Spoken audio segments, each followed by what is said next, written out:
यत त्यागाय म्हणजे जे शरीराच्या त्यागासाठी, यत अवाप्तये ज्या परम वित्राक्तेच्या प्राप्तीसाठी, भोगेभ्य भोग पंचेंद्रियाच्या विषयांपासून निवर्तनते निवृत्त होतात, तत्रैव तेथेच काय करतात, शरीर आणि इंद्रियांच्या विषयामध्येच मोही पुरुष, मोहिना म्हणजे मोही पुरुष काय करतात, प्रीतिम कुर्वन्ति, तत्रैव प्रीतिम कुर्वन्ति तेथेच प्रीती म्हणजे प्रेम करतात, अन्यत्र द्वेषम आणि वित्राक्तेचा मात्र काय करतात, द्वेष करतात. अन्यत्र म्हणजे भोगाला सोडून बाहेरच्या आतल्या विषयामध्ये मात्र द्वेष करतात आणि बाहेरच्या विषयात प्रेम करतात. म्हणजे यत त्यागाय निवर्तन्ते काय घेतलेलं होतं, यत त्यागाय म्हणजे शरीराच्या त्यागासाठी आणि वित्राक्तेच्या, यत अवाप्तये म्हणजे वित्राक्तेच्या प्राप्तीसाठी असं क्रमाने लावायचं. भोगेभ्य म्हणजे पंचेंद्रियाच्या विषयापासून काय करतात, निवृत्त होतात. निवर्तन्ते म्हणजे निवृत्त होतात. कोण होतात निवृत्त, तर जे परम वित्राक्तेला प्राप्त झालेले ज्ञानी लोक. तत्रैव म्हणजे त्याच ठिकाणी म्हणजे शरीर आणि इंद्रियांच्या विषयामध्ये जे मात्र मोही आहेत ते मात्र तिथं प्रीती करतात म्हणजे भोगामध्ये, आणि अन्यत्र द्वेष म्हणजे वित्राक्तेमध्ये द्वेष करतात असं सांगितलं. मग हे समजून आपल्या जीवनात काय उपयोग आहे, आपण काय केलं पाहिजे. म्हणजे सामान्य कथन आहे की ज्ञानी आणि अज्ञानी असं चाललेलं असतं. मग त्यावेळेस अज्ञानी कसा वागतो, मग त्यात मी अनेक पूर्वभावापासून अज्ञानी वागत आलेलो होतो किंवा मोही होतो, आणि मोही होऊन काय केलेलं होतं, मी स्वतःला जाणलं नाही, शरीराधिकामध्येच अडकलो आणि पंचेंद्रियाच्या विषयामध्ये सतत प्रीती करत राहिलो, आणि त्याला कोण सोडवणार आला तर त्याचा मात्र द्वेष केला. त्याला सोडवणारं कोण येतं, पंचेंद्रियाच्या विषयातून सोडवणारं कोण येतं आपल्याला,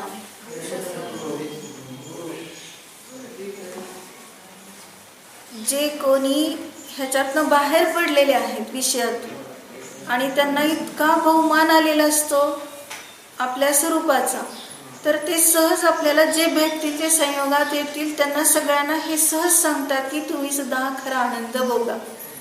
तर ते सांगणारे भेटले की त्यांचा द्वेष करतो. म्हणजे वित्राक्तेचा तर द्वेष करतोच, पण वित्राक्तेला धारण करणाऱ्याचा सुद्धा द्वेष करतो. आणि आपण पाहतोच ना, आता घरामध्ये कोणी जास्त समजूतदार आहे आणि कोणी जास्त क्रोधी आहे.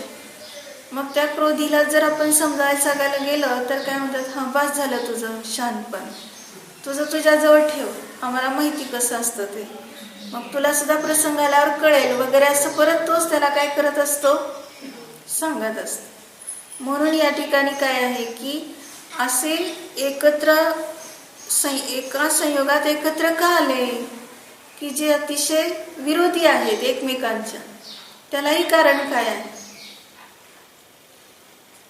एकत्र यायचं म्हणजे एका वेळेस सगळ्यांनी पुण्य केलेलं असलं पाहिजे ना.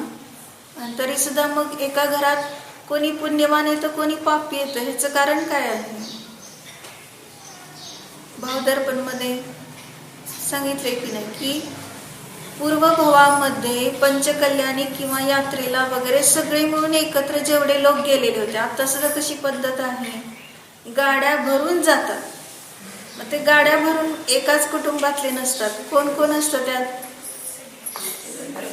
गावातले बहुतांशी असतात, दुसऱ्या गावातले पण येतात, तिसऱ्या गावातले पण येतात.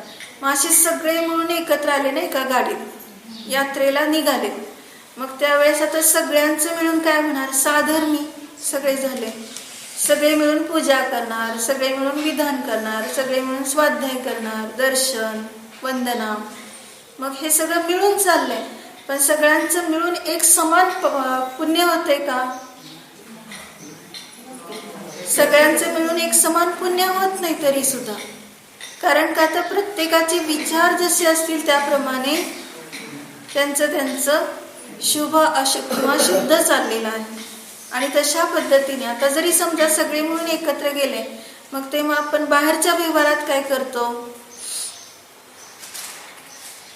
स्वाध्याय वगैरेच्या परिणतीमध्ये, दर्शन पूजेच्या परिणतीमध्ये कोणाची रुची कमी जास्त आहे त्याप्रमाणे त्याचं घडतंय. पण बाहेरच्या व्यवहारात लगेच काय म्हणतो की हां बसा तुम्ही या, तुम्हाला पण आम्ही काय पाहिजे ते देतो. म्हणजे जेवण खाण भोजन किंवा आपलं बसणं उठणं झोपणं ह्या क्रियेमध्ये एकमेकांना खूप अनुकूलता देते. मग तिथं झालेली असते मैत्री. कुठं मैत्री होते? शरीराला अनुकूलता जिथं देतो तिथं होते मैत्री.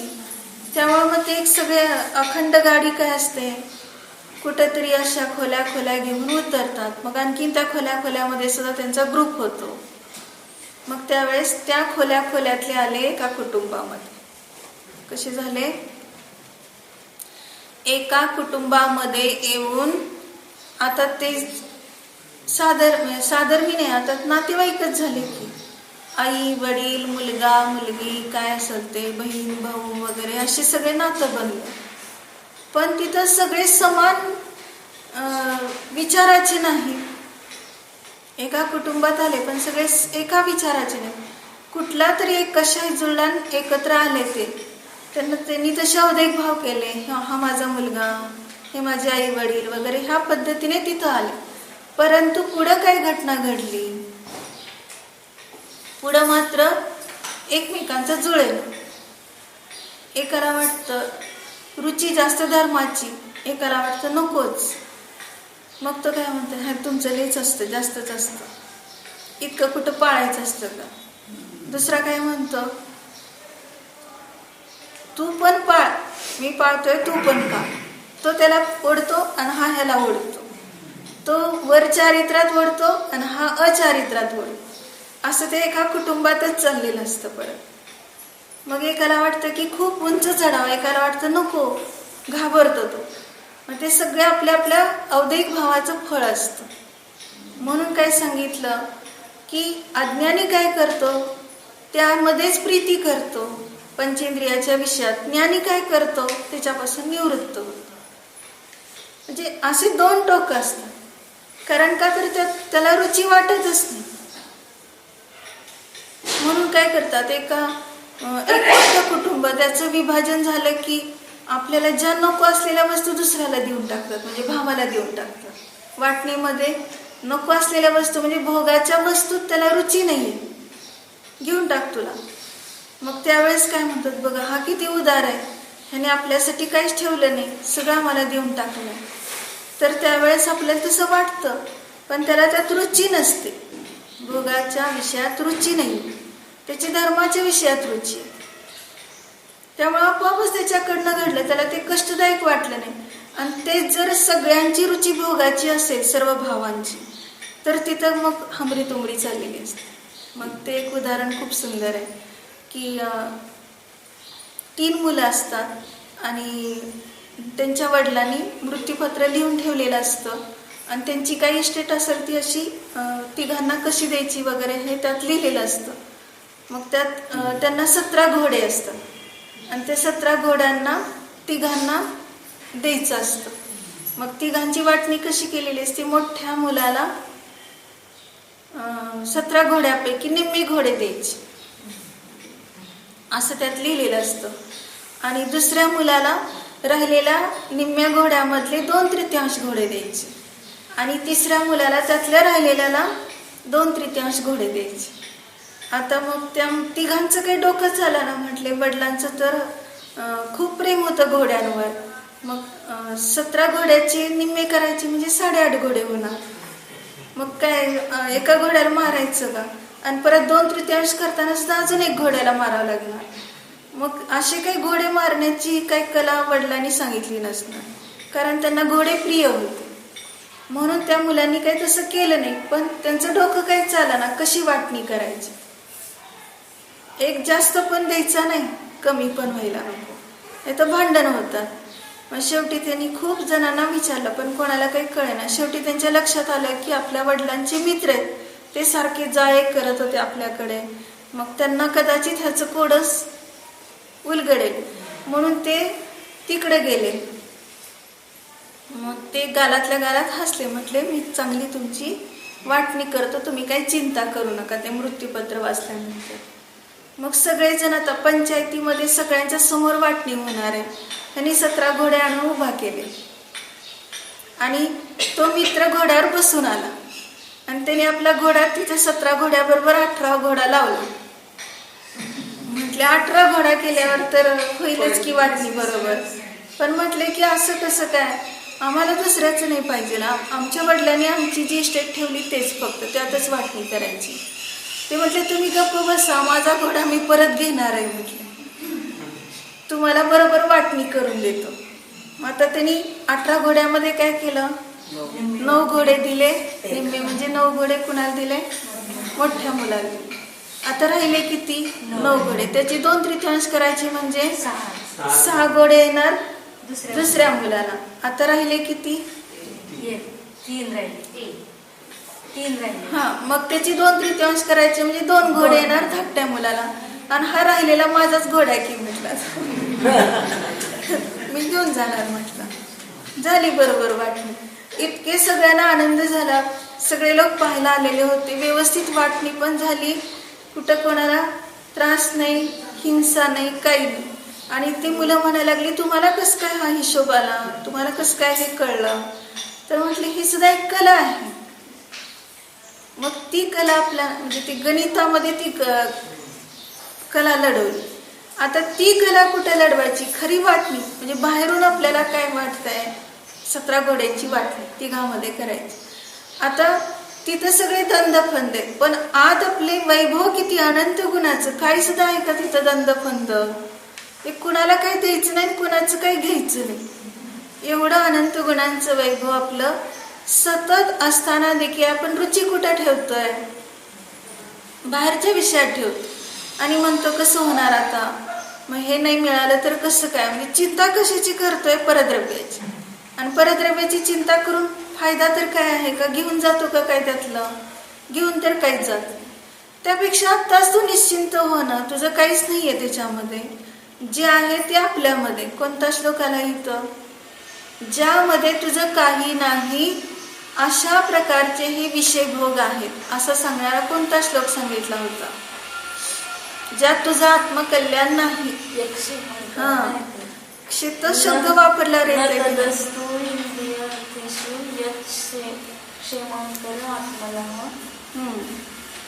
तथापि रमते न तथापि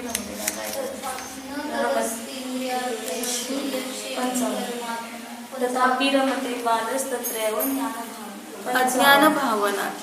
मग तिथं अज्ञान भावाने काय करतात, रमतात.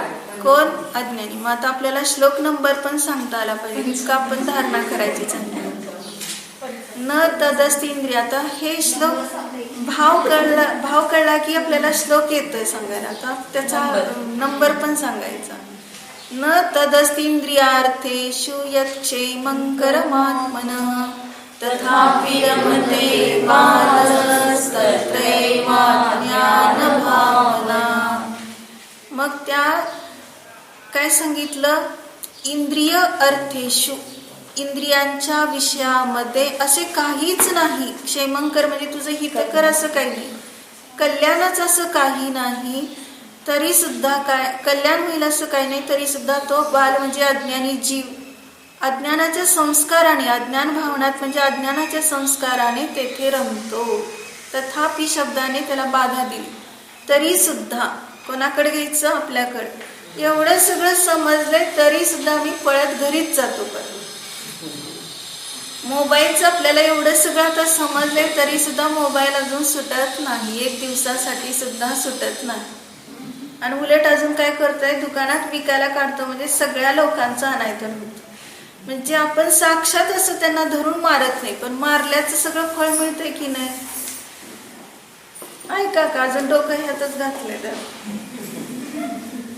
मारल्याचं हसण्यासारखं नाही, चेष्टा करण्यासारखं नाही, खरंच इथं आपण कितीतरी जीवांना आपण अनायतन होतोय. त्यांच्या मेंदूला त्रास होणार, त्यांना काय काय होणार, हे सगळं आपण, तर त्यांनी कशाला घ्यावं म्हणणार. आम्ही ठेवलं दुकानात तर त्यांनी घेऊ नये. मग घेण्यासाठी ठेवलंय का न घेण्यासाठी ठेवलंय, म्हणजे निर्माण करणारे हिंसक झाले आणि वापरणारे हिंसक झाले आणि विकणारे पण हिंसक झाले. कृतकारित अनुमोदन. म्हणजे आपण किती त्याच्यामध्ये उपयोग करून घेतला पाहिजे, समजल्याबद्दल किंचित मात्र इतका पण विरक्ती व्हायला पाहिजे की त्याशिवाय माझं जीवन चांगलं जगू शकतं. म्हणून सांगितलं त्यात तुझं काय हितकर आहे असं आचार्य कळकळीने सांगतात. इंद्रियांच्या विषयामध्ये क्षेमंकर असं काहीच नाही आणि तरी सुद्धा रमतोय आम्ही त्याच्यामध्ये. आणि जोपर्यंत पुण्याचा उदय तोपर्यंत बरं वाटते आपल्याला. पापाचा उदय आल्यानंतर हाय हाय होते. मग किती शरण गेलो तर काय उपयोग आहे का कोणाला? बाहेर कोणाला शरण जाऊन तर उपयोगच नाही. पंचपरमेष्ठी आपल्याला ह्याच्यातनं सोडवणारे नाहीत. त्यांनी मार्ग दाखवलेला आहे आधीच. तू त्या मार्गाने गेला नाही, मी काय करणार पंचपरमेष्ठी. आणि आपला आत्मा तर सदैव ती चेतना सारखी आत्मा ढुसणी देते, हे तुझं बरोबर नाही, चुकतंय चुकतंय. मग तिथं काय सांगितलं की 3 चोर असतात, इतके अट्टल चोर असतात की कुणालाच सापडत नसतात आणि खूप प्रयत्न केला तरी सापडत नाही. राजाने सुद्धा किती ऑर्डर सोडली की शोधून आणा म्हणून, पण तरी सुद्धा कोणाला सापडत नाही. शेवटी राजाने ठरवलं आपणच शोधून काढायचं. आणि राजा एक दिवस वेश पालटून राज्यामध्ये फिरतोय तो. आणि फिरत असताना अंधारात, बरोबर आता हे चोर कुठं असणार, अंधारात ते 3 सापडले. मग त्यावेळेस तो त्यांच्या समोर गेल्यानंतर तो 3 जण म्हणतात तू कोण आहेस रे, तू कसं काय इथं आला? तो म्हणतो मी चोर आहे.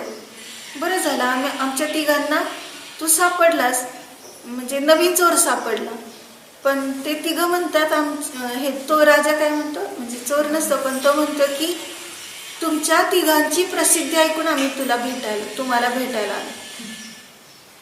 इतकी प्रसिद्धी तुला कशी काय कळली? आमच्यातली ताकद तुला माहिती का? काय माहित नाही, सांगा तुम्ही, म्हणतो राजा. तर पहिला चोर काय म्हणतो, मला काय कळतं माहिती का तुम्हाला? किती मोठ्यातलं मोठं कुलूप असतं तरी 2 मिनिटातच तोडून टाकतो, ही कला माझ्यात.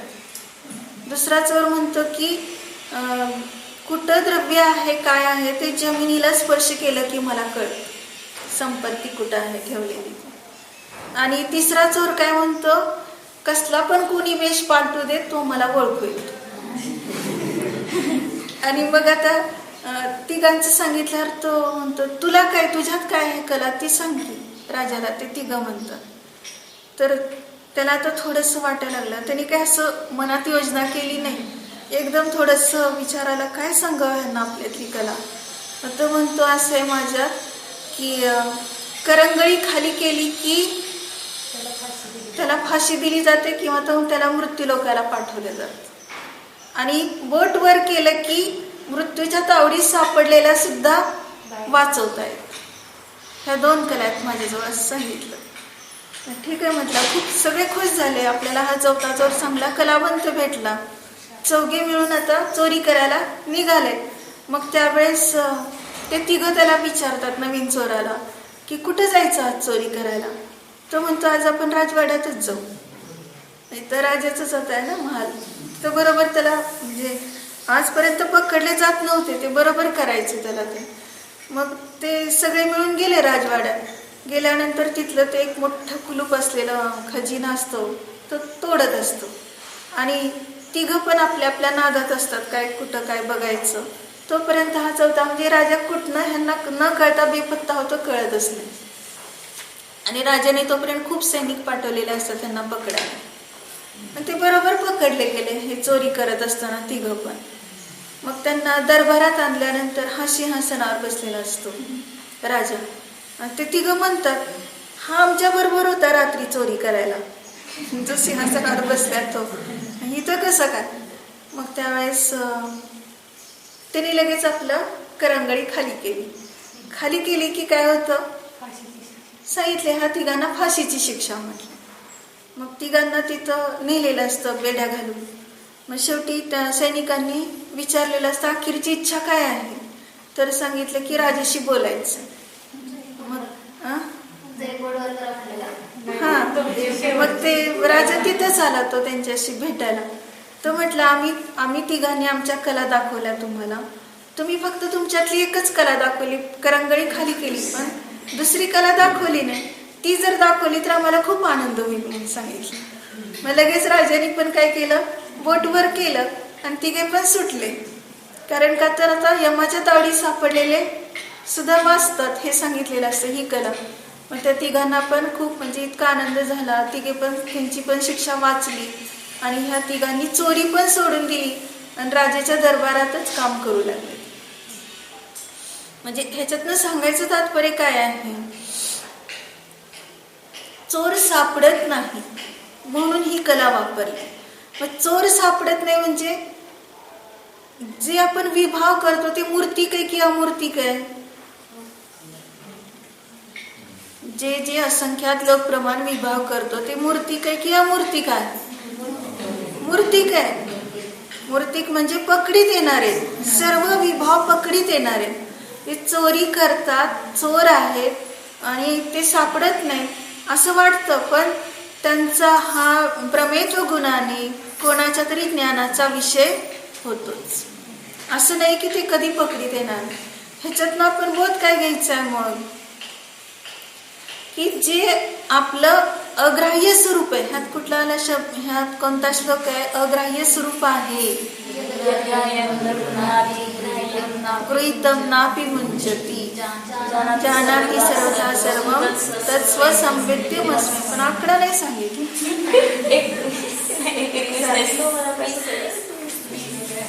यदग्राह्यं न गृह्णाति.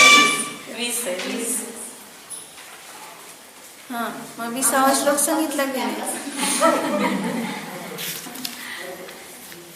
मग काय सांगितलं 20वा श्लोक, की जे ग्रहण करण्यायोग्य नाही तर ते न गृह्णाति. मग चोरी करणं वगैरे ग्रहण करण्यायोग्य नाहीच आहे, म्हणून त्याला आत्मा कधीही ग्रहण करत, ह्या सर्व परद्रव्यांना विभावांना कधीही ग्रहण करतच नाही. का चिंता आहे? आज मला इतकी निराशा झाली आहे, खूप कसतरी होते. माझं सगळं लोकांनी काय केलेलं आहे, अपमान केलाय आणि सर्व मला आता तोंड सुद्धा बाहेर दाखवावं वाटत नाही. अरे अग्राह्यम, ते तुझं स्वरूप काय आहे. यत् अग्राह्यम न गृह्णाति गृहीतम नापि मुंचति. जे तुझं अनंत गुणांचं वैभव ते कधीही सुटत नाही, निराश होऊ नको. आणि जे ग्रहण करण्यायोग्य नाही ते तू कधी ग्रहण करतच नाही. म्हणून मला तोंड दाखवावं असं वाटत नाही, कसतरी होतंय. मी खूप अपराध केलाय, ते तू ग्रहणच केलं नाही. एवढंच फक्त तुला सूचना दे. मी त्यातला नाहीच, मी त्याच्यापासून अत्यंत भिन्न आहे. काही सुद्धा आपल्याला चिंता वाटणार नाही. एवढं सहज सोपं तत्व असताना देखील आपण किती दुःखी होतो. म्हणून एवढ्या श्लोकाने लगेच कोणता श्लोक सांगितला, कितवा श्लोक सांगितला, 20 नंबरचा श्लोक.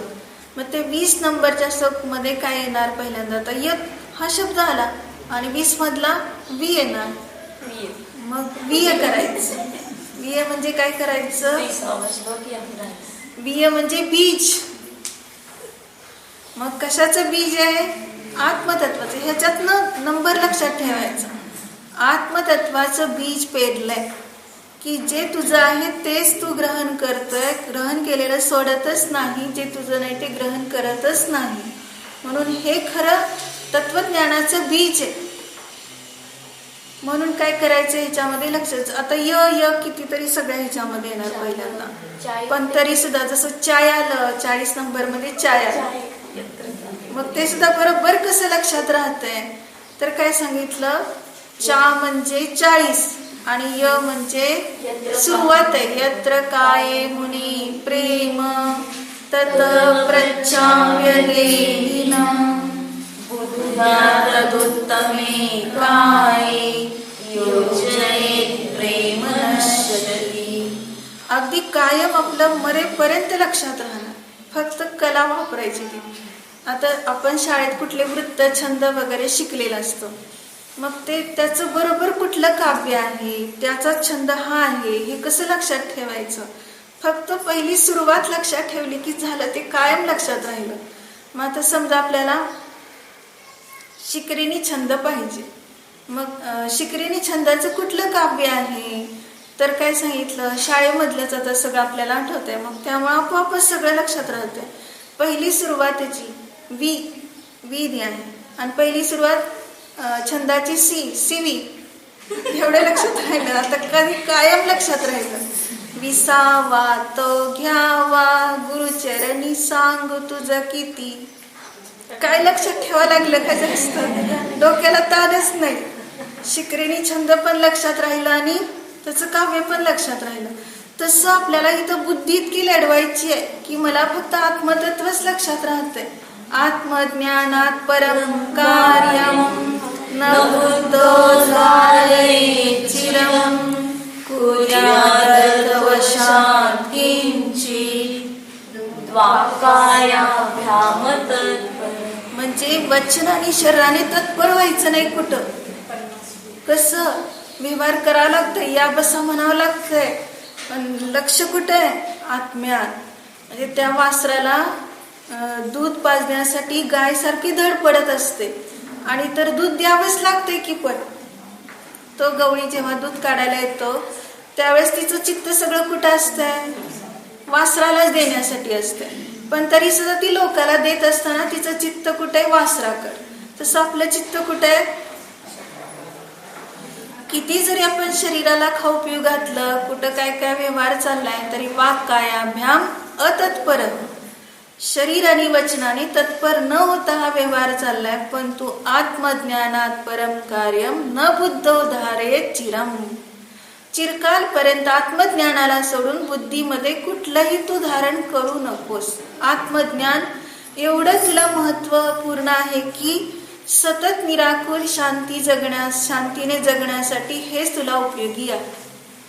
मग ते मोबाईलचा छंद लागणारच नाही. कारण का तर आत्मज्ञानाची इतकी रुची आहे, ऐकायला वेळ आहे का त्याचं काय.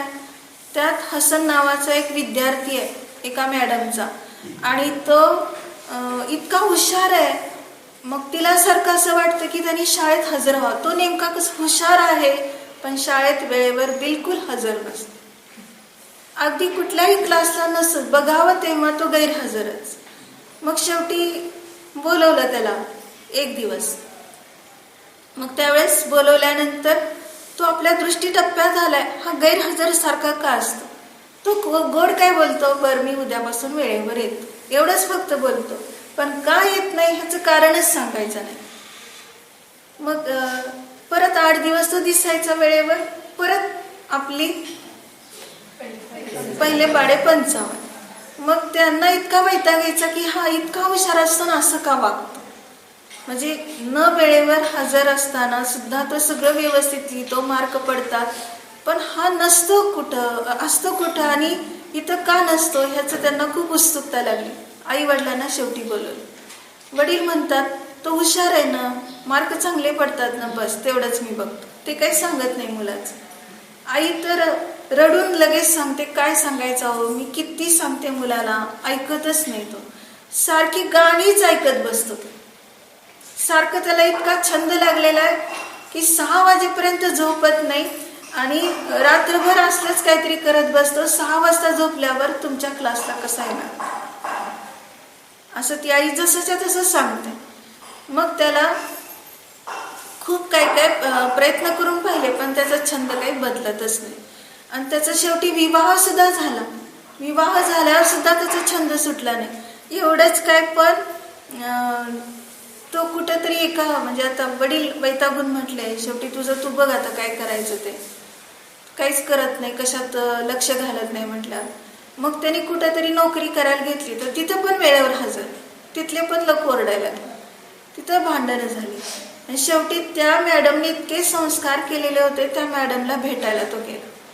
35व्या वर्षी सगळं शरीराचं रूप बदललेलं, अवेळी झोपायचं, काय कसंही वागायचं, सगळं असं शरीर सुटलेलं. 35 वर्षाचा मुलगा सुद्धा ओळखू येईना. आणि कसं तरी मग त्यांनी म्हटले, कोण आहे, मला काही ओळखू येत नाही. मॅडम म्हणाल्या शेवटी, तर वेळेवर हजर नसणारा, उशिरा येणारा तुमचा विद्यार्थी, असं त्यांनी ओळख दिली. मग त्या लगेच म्हटल्या, हसन तू असं कसं काय झालास, तुझ्या वर्गात मुलं आता कोट्याधीश झालेत आणि तू असं कसं काय, काय करतोय, फक्त ते सॉफ्टवेअर वगैरे विकतोय. जे कोण ज्यांना गरज आहे त्यांना तिथं जाऊन दारोदारी घरोघरी असलं फिरतं. असली का तुझी परिस्थिती एवढा बुद्धिमान असताना, एवढा हुशार असताना? तर मग त्यावेळेस तो काय तो एवढंच म्हटला की तुम्ही केलेले संस्कार मला खूप कायम लक्षात आहेत, पण माझा सगळा रस्ता चुकला. आता मी पश्चाताप करून काय उपयोग आहे? मी त्यावेळेस विद्यार्थ्यांना चिडवत होतो, घासू. त्यावेळेचा घासू उद्या काय होणार हे कळलं का? तर आता मला कळलं. घासू म्हणजे काय कळलं ना? म्हणजे ते सारखं रिपीट करून करून घुकून घुकून पाठ करणारे विद्यार्थी, अभ्यास करणारे विद्यार्थी त्याच्या शेजारी असायचे आणि त्यांना तो चिडवायचा, घासू. म्हणजे घासू म्हणजे घासून घासून तुम्ही अभ्यास करताय काय त्याच्यात आहे असं त्याला म्हणायचे. पण ते घासू झाले कोट्याधीश आणि मी बसलो असं त्याला पश्चाताप झालाय. म्हणजे ते कालचे घासू आजचे कोण झाले? कोट्याधीश झाले. मग तसं हा जो कोण आहे, प्रत्येक भव्य जीव घासू पाहिजे, नाहीतर त्याला आपण काय एवढी साधना करतं, एवढं काय तपश्चर्या करायची, एवढं काय सारखं स्वतःला जाणायचं, एवढं काय ग्रंथाचं पाठांतर करायचं, एवढं काय षटक्रिया करायच्या, घासू म्हणून त्याला चिडवलं. पण तो झाला केवल ज्ञान आणि हा बसला इथंच. म्हणून आम्हाला काय केलं पाहिजे? प्रत्येक समयामध्ये इतकं स्वतःला, म्हणजे आत्मज्ञानात परम कार्यम न बुद्धो धारायचे, इतकं आपल्याला निर्मळ परिणती अशी की कुठलंही आपल्या बुद्धीमध्ये राहणारच नाही काही चिरकालपर्यंत. असं झालं म्हणून तू कालचं सांगू नको, अजून त्यातच आहे. सकाळी झालं होतं, सकाळी असं झालं, अरे अजून तू त्यातच आहे, त्याच विचारात आहे. नाही थोड्या वेळापूर्वी असं झालं, अजून तो विचार तसाच आहे, त्या समयात ते निघून गेलं. आता परत त्या विचारात राहण्याची गरजच नाही तुला. त्यावेळेस सुद्धा आलेला विचार तू इच्छामी दुक्कडम करून टाक. त्यावेळेस सुद्धा यायला नको होता, आता तर नाहीच नाही. पण ज्या क्षणी घडलं त्या क्षणामध्ये सुद्धा निर्मळ. आणि इतकं स्वतःला जाणलं तर आपण प्रत्येक समयामध्ये आनंदाला सहज प्राप्त.